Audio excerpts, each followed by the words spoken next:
International Women's Day? International Day of a Girl Child?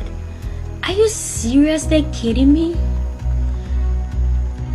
Globally, March 8th of every year, it's celebrated as the International Women's Day.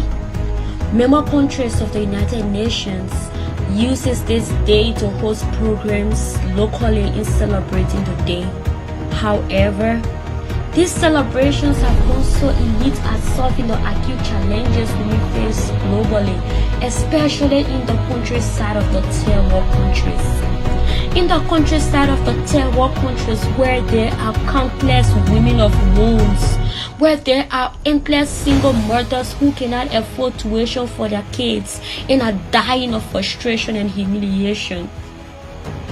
In the capital cities of those countries, whether it is in Monrovia, Accra, Abuja, Nairobi, and so on, elite women usually dress up in beautiful costumes and attires in celebrating the day. Often, those celebrations are characterized by the prevalence of exciting speeches about the exploits of elite women who enjoy the oxygen of publicity and leadership in their respective countries.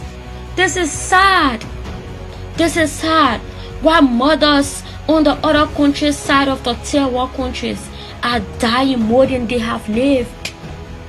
In all of this, the celebration of the International Women's Day or the International Day of a Girl Child has taken a more urbanized approach, as there has been little offer to have the inclusive involvement of women from the countryside.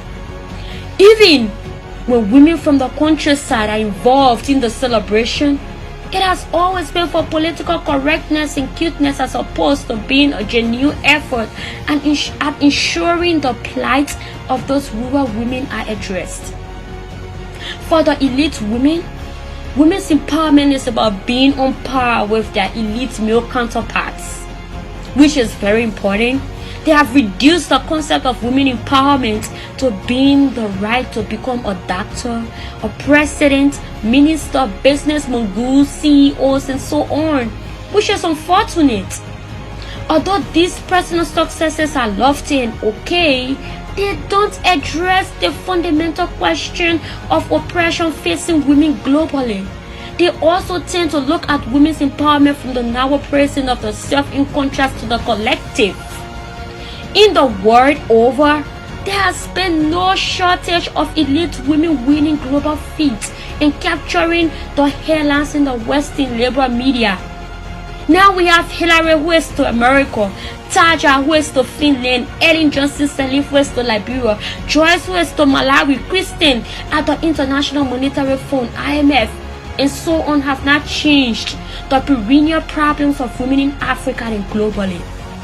The feet of these elite women have not addressed the problems of wage gap, social oppression, inequality, sexual harassment, and so on facing women today.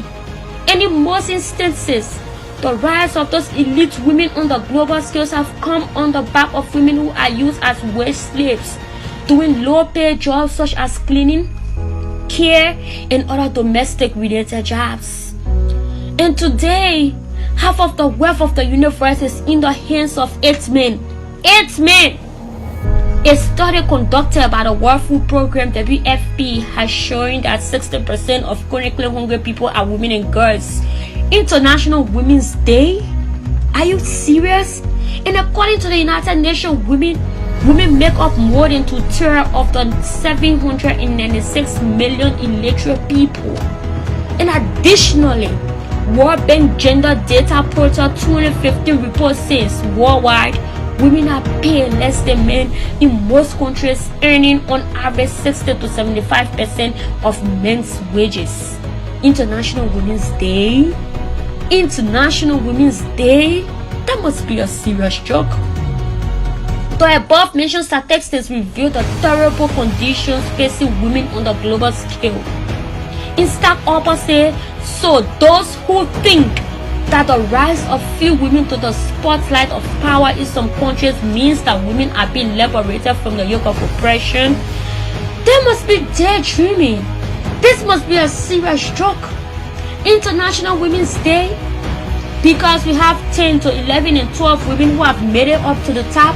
And then you come to celebrate International Women's Day when our kids have been hacked and are raped by Boko Haram, when our kids have been killed and humiliated by Boko Haram, with no disrespect to tradition. International Women's Day when our kids are still in the secret societies, going under circumcision and being given into the hands of men at the age of 13, 14 and 15 to be married. International Women's Day. International Women's Day. This glorious information points to the fact that the fight for women's empowerment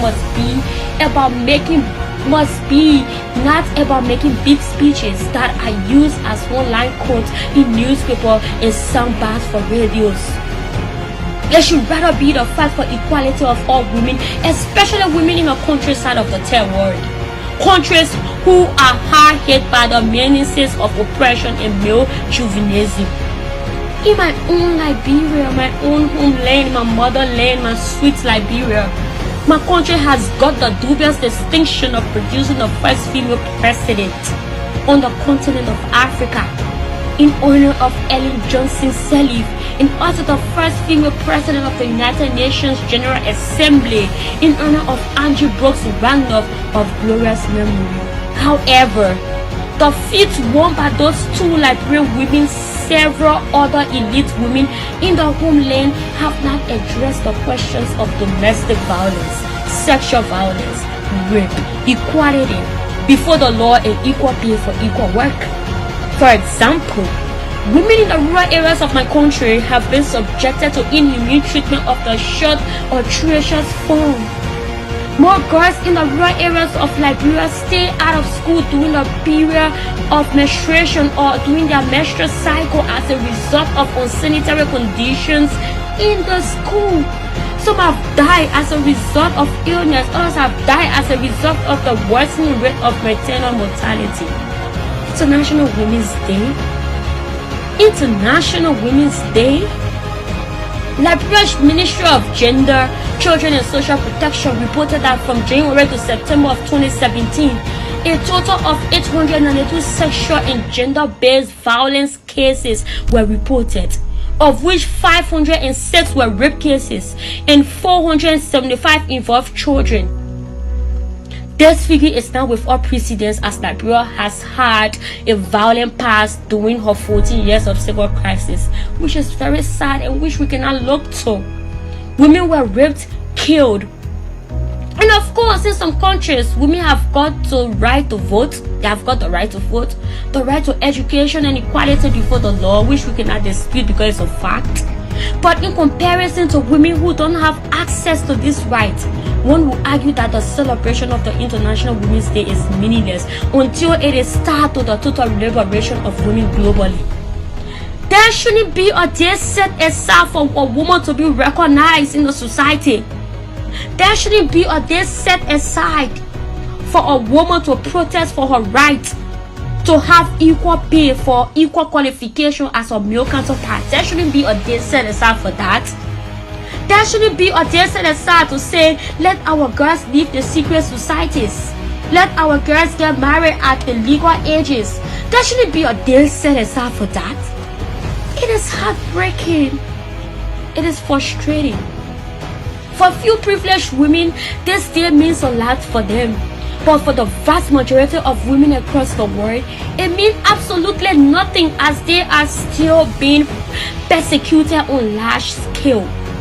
Unless a radical break is made from just delivering beautiful speeches on the International Women's Day by elite women who are totally removed from the suffering of women in the countryside of especially third world countries, the day will have no bearing on the generality of women.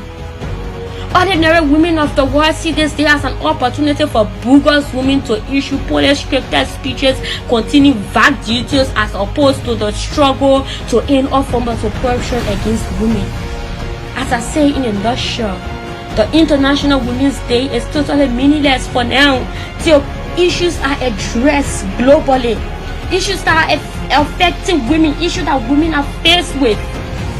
The issue of female genital mutilation, the issue of sexual violence, the issue of early child marriage.